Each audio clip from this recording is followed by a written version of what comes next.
Hi, I'm glad you're back. So in the first video, we just kind of talked really quickly about the type of knife we're going to be using to practice with and our stance. So remember what I said, you're going to hold the knife like this, wrap your fingers around.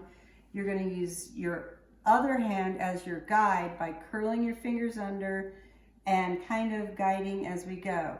So I went ahead and I peeled a russet potato. Potatoes are a good thing to practice with because they're soft and they're not too hard to cut through. So I would recommend, if you really want to practice a lot, just get a lot of potatoes, practice your dicing skills, and turn it into hash or something really good like that. So we'll start with this potato, and one of the first things we want to do is create a flat surface. So I'm going to try to turn this into a rectangle. So I'm going to put my blade down and I'm going to cut straight down to create this flat surface. This will keep my stuff from moving around, and oftentimes when you're preparing, this is a good idea. I'm going to do it again. I'm putting the tip of my knife down and I'm making another flat surface. I'm going to go ahead and turn it again and do the same thing. So now I have somewhat flat surfaces. If I really want this to look like a nice looking dice, I'll take the ends off. And my goal is to start to create kind of a rectangle, okay? So we're kind of going with that. I'm leaving this top end this way. I don't have to do it because I might want to hold on to it, and so keeping it around is okay. So we'll go ahead and use these. I'm not going to waste them. But if we want to get a perfect dice or a pretty good dice, now there's medium, small, and large dices. This time I'm going to go with the kind of a medium dice. So I'm going to put my fingers down and anchor my hand.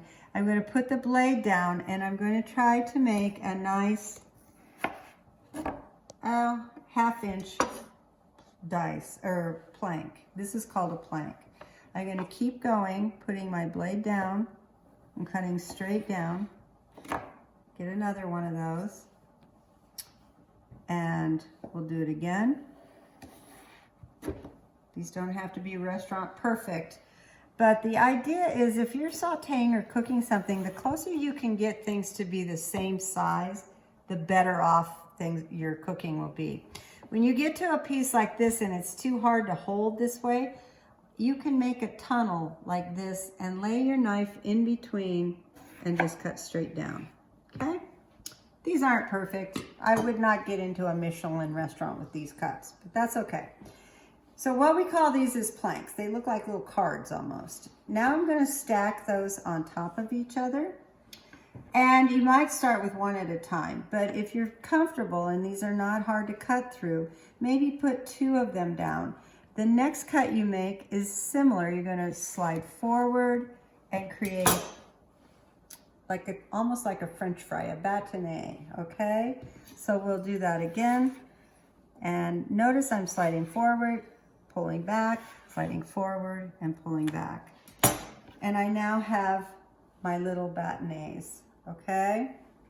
The next part to the dice, if I want to turn this into a dice, is then to lay them flat onto the board, kind of in the position of like a belt that you're putting on a belt. So horizontally, I think works best.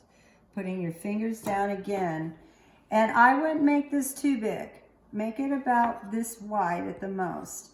You're trying to cut in this area. So you're going to put your fingers down, slide forward, slide back, slide forward, slide back, slide forward, slide back, slide forward. Use your knuckle to help you on this.